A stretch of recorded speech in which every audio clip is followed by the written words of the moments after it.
Morning student. आज का जो अपना टॉपिक है वो टॉपिक है कोलार्स लॉ। आज 3 लॉ करवाऊंगा और इन तीनों लॉ के ऊपर न्यूमेरिकल्स का जो वीडियो होगा वो कल अपलोड करूंगा। वीडियो न्यूमेरिकल्स का अलग करेंगे। कोलार्स नाम के साइंटिस्ट ने क्या कहा, उसने कहा था limiting molar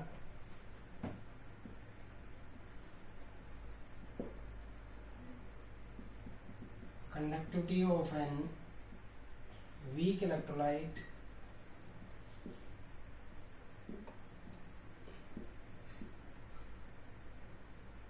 is equal to sum of individual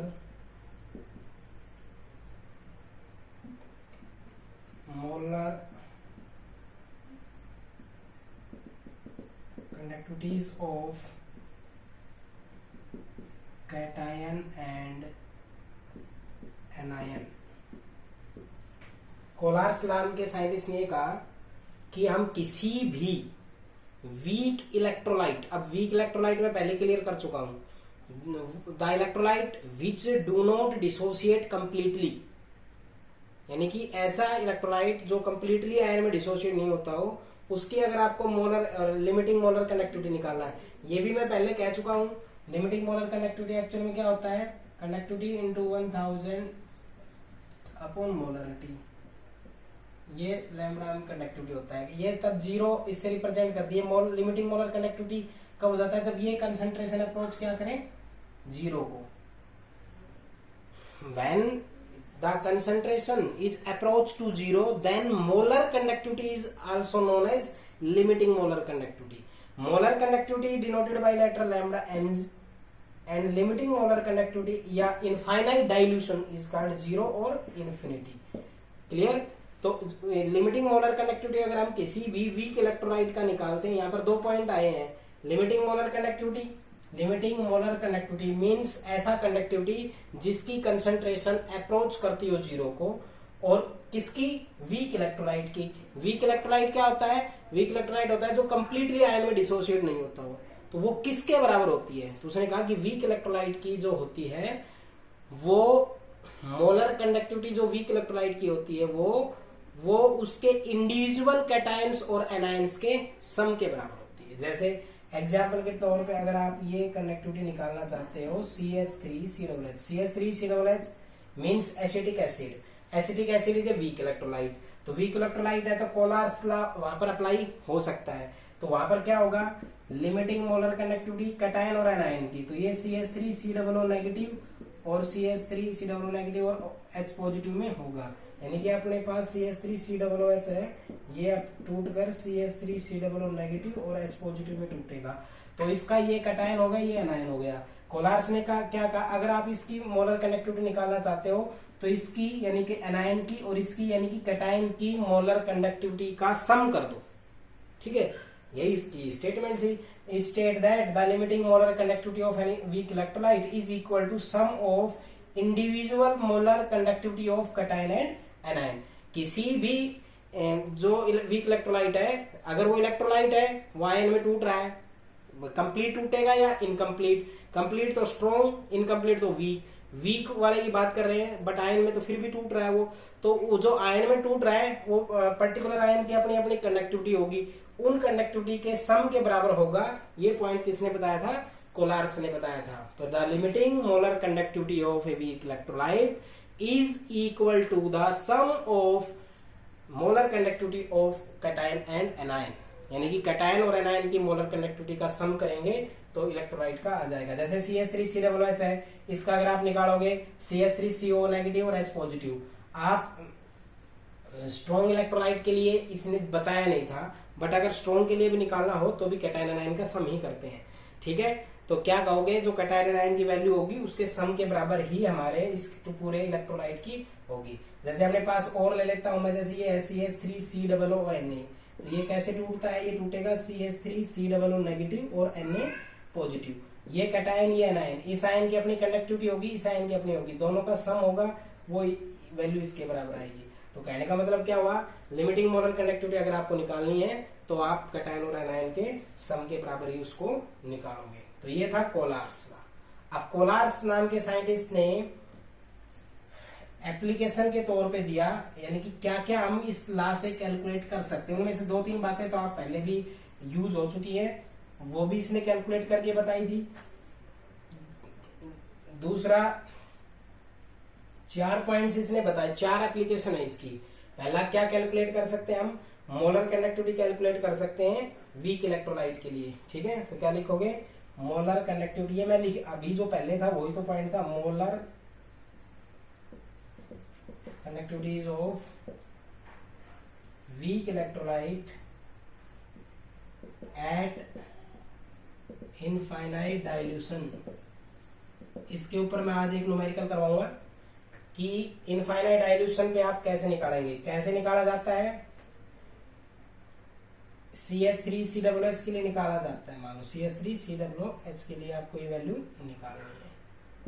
ठीक है, आपको देगा क्या, CH3COONA, इसकी वैल्यू दे देगा कुछ भी, मान लो 100 Simon centimetre square mole inverse.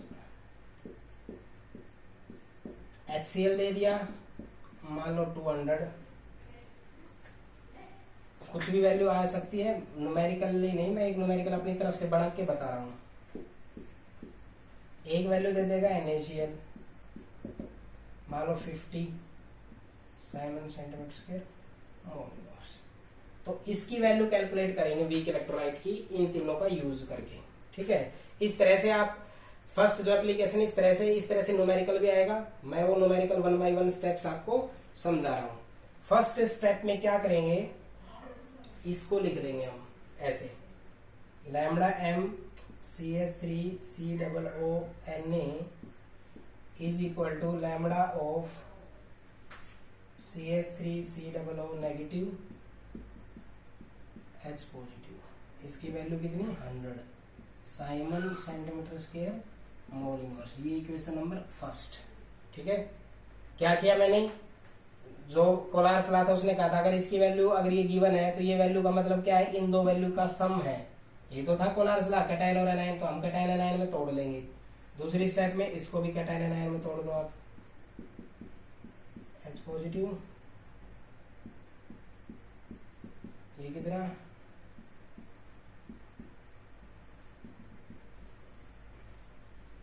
इसकी वो भी कैटायन एनायन में तोड़ लिया।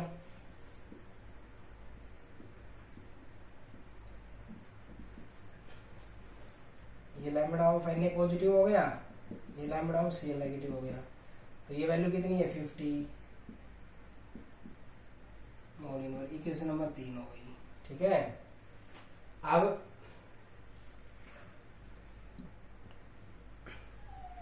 आप निकालना क्या है, ये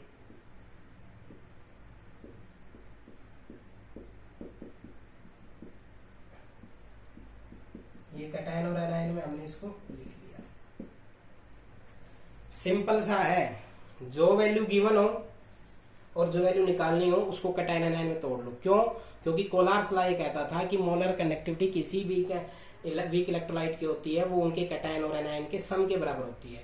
इसकी वैल्यू दी 100, इसका 100 का मतलब है कि इसका कैटायन और एनायन जो है ना उसका सम, जैसे कैटायन और ये एनायन है, ये Na है तो यहाँ पर Na लिखोगी, Na ये कैटायन और एनायन के सम के बराबर। इसको भी कैटायन एनायन लिख लिया और इसको भी कैटायन एनायन लिख लिया। निकालना ये है, इसको भी कैटायन एनायन लिख लिया। अब आपको जो मैथमेटिक्स का हिडन ट्रायल मेथड होता है उस पे चलना है कि आप इन तीनों इक्वेशंस का यूज करके आप ये बढ़ाओ, यानी कि अगर आप इस तरह से इनको जोड़ो घटाओ कि ये वैल्यू बढ़ जाए। तो देखो आपको ये वाले वैल्यू बढ़ानी है तो इसमें ये है, ये निकालने हमें, ये और ये दोनों सम करना है। तो हमें देखा ये वैल्यू तो इसमें है और H चाहिए हमें, H हमारा कहाँ है, इसमें है, ये रहा। तो क्या करें हम, फर्स्ट और सेकंड इक्वेशन को सम कर दें। क्या कर दें, फर्स्ट और सेकंड इक्वेशन का सम करके दिखाओ इसको। Lambda of CH3COO negative plus lambda of Na positive plus lambda of H positive minus plus lambda of Cl negative. यानी कि अगर आपने ये जब दोनों सम कर लिए तो ये वाली वैल्यू और ये वाली वैल्यू तो आपको पता चल गई, ठीक है। ये दो चाहिए हमें, ये तो आगे लेकिन एक्स्ट्रा ये आ गई, तो ये NaCl ये रहा, तो हम क्या करें, इक्वेशन नंबर 3 को घटा दें, तो लैम्डा ऑफ Na पॉजिटिव और लैम्डा ऑफ Cl नेगेटिव। तो आपका ये Na से Na कैंसिल, Cl से Cl कैंसिल, क्या बच गया इधर CH3COO negative plus H positive, ठीक है, ये निकालना है। अब ये वैल्यू कैसे, आपने एक और एक दो इक्वेशन को जोड़ा था ना, तो यहाँ पे फर्स्ट में कितना था 100, दूसरे में कितना था 200, तो कितना हो गया 300, और इसको घटाया था तो 300 माइनस 50 कितना हो गया 250 साइमन सेंटीमीटर मोल इनवर्स। ये आपके किसकी वैल्यू आ गई, इसकी वैल्यू आ गई। आई बात समझ में। तो कहने का मतलब क्या है, इस तरह से वीक इलेक्ट्रोलाइट के लिए वैल्यू निकालना इसने बताया था। क्या करना है, जो वैल्यू गिवन हो कैटायन एनायन में तोड़ लो, इसको कैटायन एनायन में तोड़ लिया, इसको कैटायन एनायन में तोड़ लिया, बनाना किसको है, इसको, ये लिख लिया। अब आप इन तीन इक्वेशंस में ये चेक करो कि ये कहाँ आता है, ये इसमें आता है, ये कहाँ आता है, ये इसमें आता है। आप इन दोनों को जोड़ लो, जैसे आप ये जोड़ते हो Na और Cl एक्स्ट्रा आ जाता है, तो इस वाले में NaCl इसको घटा दो, तो इसको जोड़ा तो 100 और 200 300 और 50 घटाएंगे तो 250, तो 250 Simon centimetre square mole inverse. ये वाली वैल्यू निकालना इसने बताया था। ये न्यूमेरिकल है, ये कल वीडियो पे डालूंगा, लेकिन मैं तो इस स्टेप को समझाने के लिए यूज कर रहा हूं कि इसने क्या कहा कि मोलर कंडक्टिविटी किसी भी वीक इलेक्ट्रोलाइट के लिए निकालते हैं, वो इस तरह से निकालते हैं, इसने बताया था। इसके ऊपर न्यूमेरिकल्स आएंगे, आपके एनसीईआरटी में काफी न्यूमेरिकल है और इम्पोर्टेंट भी है, वो मैं ये इस तरह से ही न्यूमेरिकल होंगे, कुछ न्यूमेरिकल की प्रैक्टिस में कल डालूंगा। करना कैसे, वो एक आइडिया आपको आप दे दिया है। तो पहला जो था वो इसका एप्लीकेशन था कि मोलर कंडक्टिविटी आप किसी भी वीक इलेक्ट्रोलाइट के लिए कैलकुलेट कर सकते हो। दूसरा था इसका कि आप इसमें अल्फा यानी degree of dissociation, degree of dissociation यानी कि अल्फा निकाल सकते हो। तो ये क्या बताया था, C/λm0। इसमें ज्यादा टाइम नहीं लगाएंगे, इस टाइप के न्यूमेरिकल आप कर भी चुके थे, ठीक है। तो अल्फा क्या होता है, गिवन वैल्यू और एक वैल्यू न्यूमेरिकल से निकलेगी। बताया क्या था, कम वैल्यू ऊपर ज्यादा वैल्यू नीचे, कम आपका न्यूमेरिकल में ऊपर आएगा, ज्यादा नीचे आएगा, और अगर परसेंटेज पूछे तो मल्टीप्लाई बाय 100 हो जाता है, वो सबको पता है, ठीक है। तीसरा जो है वो डिसोसिएशन कांस्टेंट, ये भी इससे रिलेटेड है, डिसोसिएशन कांस्टेंट के बराबर क्या होता है, C∝² 1 - अल्फा। ये भी आप उस दिन कर चुके थे। C क्या है, कंसंट्रेशन, अल्फा क्या है, ये, ठीक है। चौथा क्या है, सोल्यूबिलिटी निकाल सकती है, और ये और फर्स्ट और फोर्थ नहीं किए थे आपने। सोल्यूबिलिटी कैसे निकाली जाती है, उसने कहा था कि जैसे अपने पास मोलर कंडक्टिविटी आपकी होती है, वो क्या होती है, conductivity into 1000 divided by solubility, ठीक है, कंसेंट। तो सोल्यूबिलिटी अगर आप निकालोगे तो किसके बराबर हो जाएगी, conductivity into 1000 divided by molar conductivity. तो इस तरह से आप सोल्यूबिलिटी चेक कर सकते हो। तो सोल्यूबिलिटी कैसे चेक, वो सीधा फॉर्मूला है, conductivity into 1000 divided by solubility, वहां से सोल्यूबिलिटी निकालना है, इसको नीचे ले जाओ, कंडक्टिविटी और मोलर कंडक्टिविटी की वैल्यू आपको पता होगी तो आप सोल्यूबिलिटी चेक कर लोगे। और इसको कैसे करता है उसका मैंने एक न्यूमेरिकल करवाया भी है, और 5 से 10 न्यूमेरिकल कल प्रैक्टिस करवाएंगे। डिग्री ऑफ डिसोसिएशन के भी कल 1-2 न्यूमेरिकल डाल देंगे, क्योंकि इसमें भी डिग्री ऑफ डिसोसिएशन निकाल सकते हैं। वैल्यू जो दो होती है उनका रेशियो ही होता है, तो ये यूनिट लेस रहेगा। और डिसोसिएशन कांस्टेंट क्या होता है, K बराबर C∝² 1 - अल्फा। C कंसंट्रेशन होता है, अल्फा क्या होता है, डिग्री ऑफ डिसोसिएशन। तो ये 4 पॉइंट्स हम कोलार्स लॉ से चेक कर सकते हैं। तो 4 टाइप के न्यूमेरिकल आते हैं, जिनमें से 2 टाइप आप कर चुके हो। बाकी न्यूमेरिकल्स के लिए अलग लेक्चर बनाऊंगा, वो कल होगा, ठीक है। तो कोलार्स लॉ क्या कहा था कि लिमिटिंग मोलर कंडक्टिविटी जो होती है वो कैटायन और एनायन जो इंडिविजुअल होते हैं उनके सम के बराबर होती है। उससे आप कंडक्टिविटी निकाल सकते हैं, उससे आप डिसोसिएशन डिग्री निकाल सकते हो, उसकी डिसोसिएशन कांस्टेंट निकाल सकते हो, और सोल्यूबिलिटी निकाल सकते हो। ये 4 एप्लीकेशन होती है कोलार्स लॉ से, ठीक है। तो कोलार्स लॉ आपको अच्छे से ध्यान से करना है। इसके बाद जो दूसरा लॉ है आज का, वो है Faraday first law, Faraday first law of electrolysis.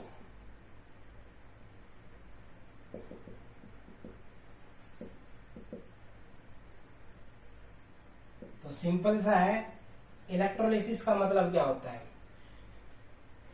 जब किसी इलेक्ट्रोलाइट में आप करंट पास करते हो तो वो अगर कैटायन और एनायन में टूट जाए तो उस प्रोसेस को हम इलेक्ट्रोलिसिस कहते हैं। पॉजिटिव वाले को कैटायन, नेगेटिव वाले को एनायन कहते हैं। उसके बारे में सबसे पहले फैराडे ने एक लॉ दिया। उसके लिए उसने ये एक वोल्टामीटर लिया। मैं जो बातें बता रहा हूं ध्यान समझते जाना। आपने आज तक सुना होगा volt meter, but this is the voltameter. अब कोई आपसे पूछे कि सर वोल्टामीटर और वोल्ट मीटर में क्या डिफरेंस होता है, तो वोल्ट मीटर वो डिवाइस होती है जो पोटेंशियल डिफरेंस मेजर करती है, जो आमतौर पे फिजिक्स में यूज करते हैं। वोल्टामीटर वो डिवाइस होती है जिसमें इलेक्ट्रोलिसिस प्रोसेस कैरिड आउट होती है। चाहे वो आपके घर में यूज होने वाला एक ग्लास ही क्यों ना हो, उसमें अगर आप ये प्रोसेस शुरू करोगे तो वो glass as act as voltameter. तो ये इलेक्ट्रोलिसिस प्रोसेस जिसमें होती है, तो ये एक हमने वोल्टामीटर लिया। इसमें हमने दो इलेक्ट्रोड यूज किए हैं। क्या? दो इलेक्ट्रोड यूज किए हैं। इलेक्ट्रोड में कोई भी ले सकते हो आप, ठीक है। और इसमें हमने एक इलेक्ट्रोलाइट यूज किया है, उसका नाम है ZnSO4 एक्वस। ये जो है इसको मैंने बैटरी से जोड़ दिया है। किसे जोड़ दिया है? बैटरी से, ठीक है। अब क्या होगा, ये सिंगल बीकर में होने वाली प्रोसेस बता रहा हूं। जब आप इसमें करंट पास करोगे थ्रू दिस बैटरी, तो इसमें जो कैटायन है, सॉरी इलेक्ट्रोलाइट है ZnSO4 एक्वस, ये क्या होगा? Zn2 positive plus SO4 2 negative. तो Zn2 पॉजिटिव कैटायन है और SO4 एनायन है। अब +2 का मतलब Zn+2 का मतलब क्या है? इसने दो इलेक्ट्रॉन लूज कर दिए। लूज कर दिए तो ये थोड़ी लूज कर दिए वो एनवायरमेंट में चले गए, नहीं, वो इस सॉल्यूशन में आएंगे। और जो ये लॉस कर रहा है, तो जिस इलेक्ट्रोड के पास ये इलेक्ट्रॉन पे नेगेटिव चार्ज होता है, तो जिस इलेक्ट्रोड के पास पॉजिटिव होगा उस पे जाके क्या हो जाएगा? चिपक जाएगा। तो जिंक अगर ऑक्सीडाइज होता है तो Zn2 पॉजिटिव +2 इलेक्ट्रॉन। तो ये इलेक्ट्रॉन्स जाने का मतलब हो गया 9.1 10⁻³ इंटू 2। इतना मास कम हो गया। तो जो रोड ऑक्सीडाइज होती है वो रोड धीरे धीरे कमजोर होती चली जाती है। धीरे धीरे उसमें से इलेक्ट्रॉन निकलते चले जाएंगे और वो दूसरे जो हमारे पास रोड होगी जहां पर क्या हो रहा होगा?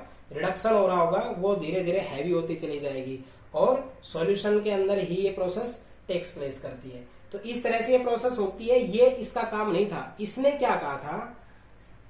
The mass of the ion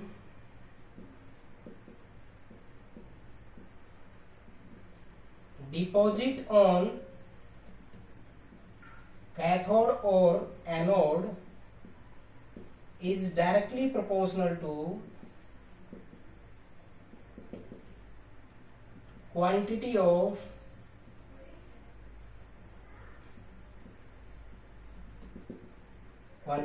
electricity। मतलब इसने ये इलेक्ट्रोलिसिस प्रोसेस क्या होता है ये नहीं बताया। इसने कहा कि जितना ज्यादा हम क्वांटिटी ऑफ इलेक्ट्रिसिटी फ्लो करेंगे इसके अंदर, यानी ये यहां से जो इलेक्ट्रिसिटी हम है वो ज्यादा फ्लो करेंगे, तो उतना ही मास ऑफ द आयन, मतलब उतने ही ज्यादा इसके आयन बनेंगे। ये process the mass of the ion deposit. और देखो सिंपल सी बात है, अगर कैटायन और एनायन अगर डिकम्पोज होता है तो कैटायन कहां जाएगा? नेगेटिव की तरफ। एनायन कहां जाएगा? पॉजिटिव की तरफ। जितने ज्यादा आयन आएंगे उतने ज्यादा इलेक्ट्रोड पे डिपॉजिट होते चले जाएंगे। एक आयन डिपॉजिट होने का मतलब इतना मास उस पर बढ़ गया। तो सिंपल सा है ना। तो धीरे धीरे ये प्रोसेस बढ़ती चली जाएगी। तो उसने कहा था कि जो मास कितना ज्यादा डिपॉजिट होगा वो होता है क्वांटिटी ऑफ इलेक्ट्रिसिटी के डायरेक्टली। इसको अब मैं ध्यान से देखना, इसको मैं थोड़ा सा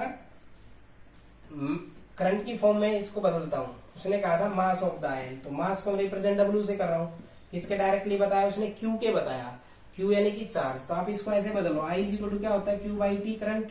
तो Q बराबर क्या हो जाएगा? I × T। तो Q की जगह आप क्या रख दो? I × T। तो इसको हटाने के लिए मैं कॉन्स्टेंट लगा देता हूं Z। Z होता है इलेक्ट्रो केमिकल इक्विवेलेंट, ठीक है। बट यहां से डायरेक्टली का मीनिंग बदल गया है। W directly proportional to I, directly proportional to T।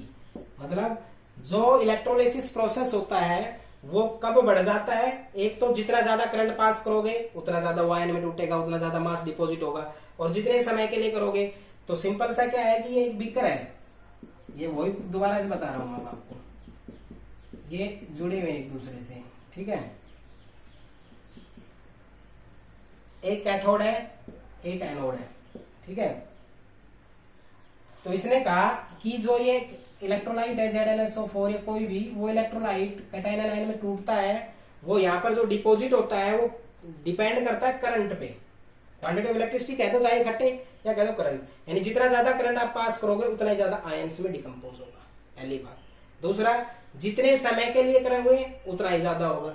देखो मान लो एक बीकर है, आप उसमें इलेक्ट्रोलाइट है, आप उसमें करंट एक बार डालो और बंद स्विच ऑन करो और एकदम ऑफ कर दो, तो वो प्रोसेस शुरू नहीं होगी, उससे पहले तो करंट आना बंद हो जाएगा। इसका मतलब अगर ज्यादा समय के लिए करेंगे, मान लो अब मैंने रख दिया है 1 घंटे तक, मैंने उसमें करंट पास करके देखा, अगर वो इलेक्ट्रोलाइट है तो वो 1 घंटे में ज्यादा टूटेगा, या मैंने 10 घंटे के लिए रख दिया तब ज्यादा टूटेगा? 10 घंटे में ज्यादा टूटेगा। क्यों? क्योंकि इसने फैराडे ने बताया कि जितना ज्यादा करंट पास करेंगे उतना ज्यादा मास डिपॉजिट होगा, जितने टाइम के लिए करेंगे उतना मास डिपॉजिट होगा। मास डिपॉजिट होने से मतलब है कि ये आयन टूटकर कैथोड और एनोड में कितना जाते हैं।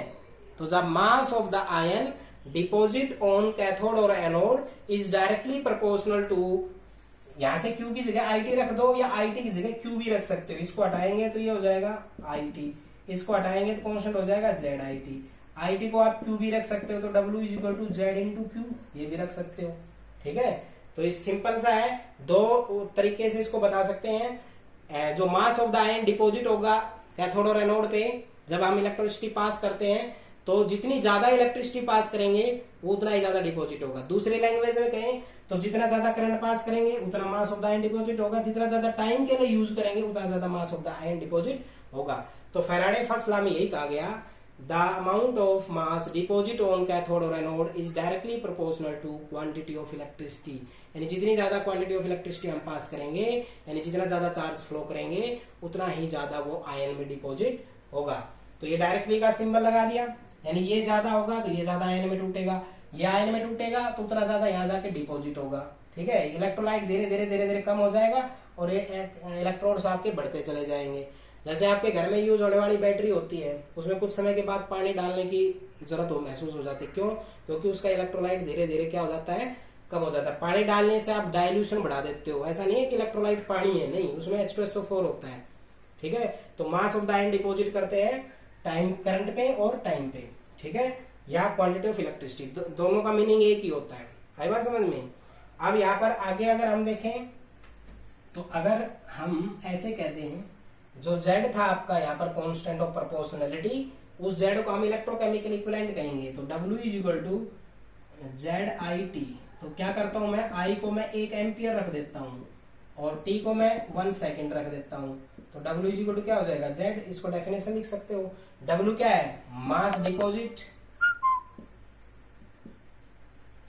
इज इक्वल टू Z क्या है, इलेक्ट्रोकेमिकल इक्विवेलेंट। ये दोनों इक्वल कब है, जब 1 एम्पियर करंट फ्लो कर रहा हो 1 सेकेंड के लिए, यानी कि अगर आप उस वोल्टामीटर जो है उसके अंदर जो प्रोसेस टेक्स प्लेस कर रही है, वो उसमें आप 1 एम्पियर करंट फ्लो करते हो और 1 सेकेंड के लिए फ्लो करते हो, तो मास ऑफ द आयन डिपॉजिट कितना होगा, जितना आपका इलेक्ट्रोकेमिकल इक्विवेलेंट होगा। तो Z जो आपका कांस्टेंट ऑफ प्रोपोर्शनलिटी है, इसको आप क्या कह सकते हो, W/IT कह सकते हो। इसकी यूनिट हो जाएगी, मास की यूनिट क्या होती है, किलोग्राम, और चार्ज की यूनिट क्या होती है, कूलाम। तो किलोग्राम पर कूलाम इसकी यूनिट हो जाएगी, केजी पर कूलाम यूनिट हो जाएगी, ठीक है। तो यहाँ पर क्या कहेंगे, जो मास है वो directly proportional quantity of electricity के होता है, जो कांस्टेंट हटाते हैं उसको Z कहते हैं। ये दोनों इक्वल कब हो जाते हैं, जब करंट और टाइम या क्वांटिटी ऑफ इलेक्ट्रिसिटी, इसको पूरे इकट्ठे में Q लिख सकता हूँ, Q का मतलब 1 कूलाम। अगर आप quantity of electricity 1 coulomb flow कर रहे हो, तो जो mass of the ion deposit होता है वो आपका इलेक्ट्रोकेमिकल इक्विवेलेंट के इक्विवेलेंट होगा, ठीक है। इस पे भी न्यूमेरिकल आएंगे, वो न्यूमेरिकल भी मैं आपको कल बताऊंगा, ठीक है। आज ये 3 लॉ है, ये तीनों लॉ बताऊंगा, बस आपको थ्योरेटिकली करना है, आज कल इनके न्यूमेरिकल्स होंगे।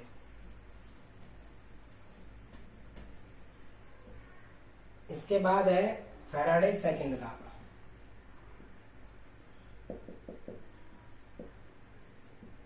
तो फैराडे सेकंड लॉ में क्या किया गया, इसने एक से ज्यादा इलेक्ट्रोलाइट लिए, मान लो 1 लिया, दूसरा लिया, तीसरा। जो मैंने नोट्स डालने हैं उसमें मैंने डायग्राम नहीं बनाया है, इसमें भी और पीछे में, वो आप खुद यहाँ से देख के बना लेना। ये 3 भी कर लिया, इसको मैंने साल्ट ब्रिज से जोड़ दिया, ठीक है। ये किससे जोड़ दिया, साल्ट ब्रिज। देखो जब भी वोल्टामीटर को जोड़ना हो साल्ट ब्रिज ही जोड़ेगा। ये 2 मैंने क्या ले लिए, इलेक्ट्रोड्स ले लिए। यहाँ पर जो पहला इलेक्ट्रोलाइट ZnSO4 एक्वस, दूसरा CuSO4 एक्वस, तीसरा AgNO3, 3 इलेक्ट्रोलाइट ले लिए।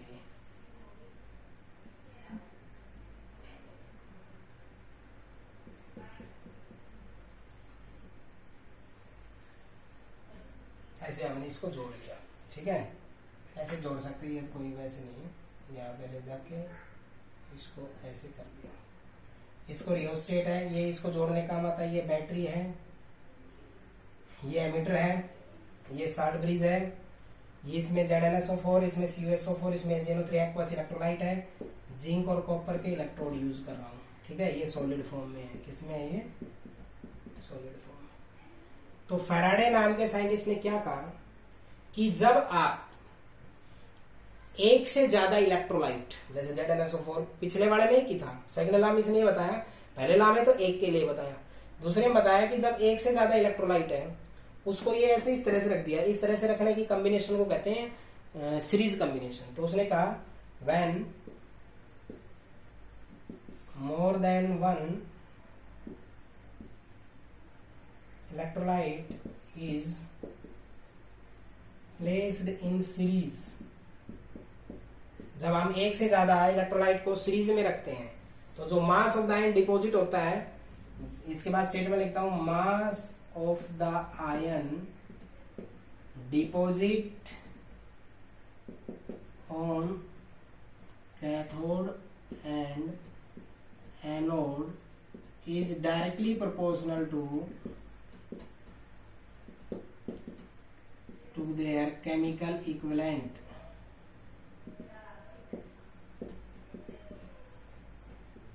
ठीक है, यानी कि directly proportional to chemical equivalent, ये बताया उसने।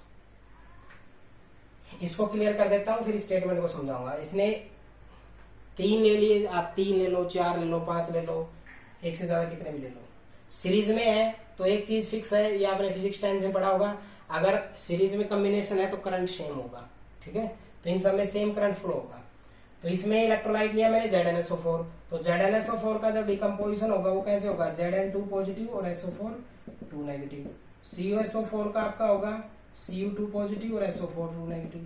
AgNO3 का होगा वो कैसे होगा, Ag पॉजिटिव और NO3 नेगेटिव। तो ये इस तरह कैटायन है, ये कैटायन टूटा तो कैटायन कौन से पे, किस इलेक्ट्रोड में जाके डिपॉजिट होगा, ये पॉजिटिव है तो नेगेटिव वाले पे जाके डिपॉजिट होगा। नेगेटिव इलेक्ट्रोड का मतलब क्या होता है, कैथोड। तो और ये नेगेटिव वाला एनोड पे।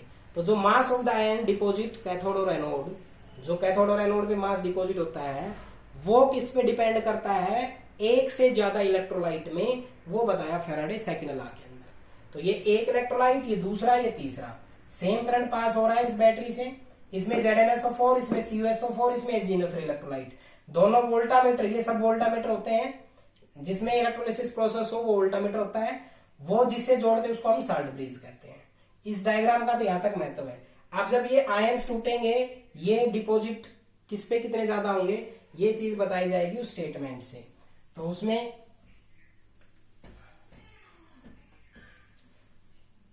फैराडे ने क्या कहा, जो मैंने अभी 3 इलेक्ट्रोलाइट बताए थे उसमें कहा कि जो mass of the ion deposit होता है वो directly proportional to chemical equivalent होता है। तो केमिकल इक्विवेलेंट क्या होता है,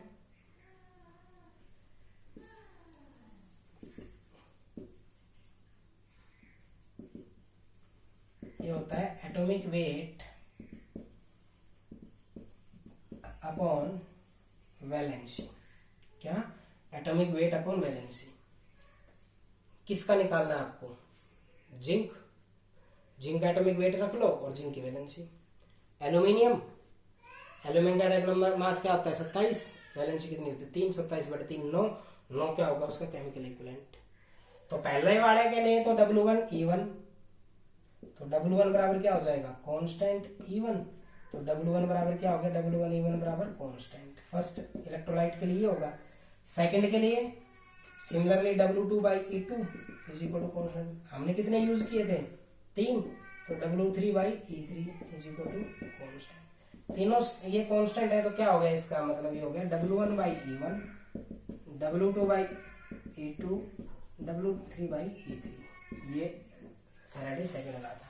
W1 होता है मास ऑफ द आयन डिपोजिट। देखो 3 इलेक्ट्रोलाइट है तो 3 के अंदर आयन्स डिपोजिट होंगे अलग अलग। ZnSO4 में Zn2 पॉजिटिव, SO4 2 नेगेटिव होगा।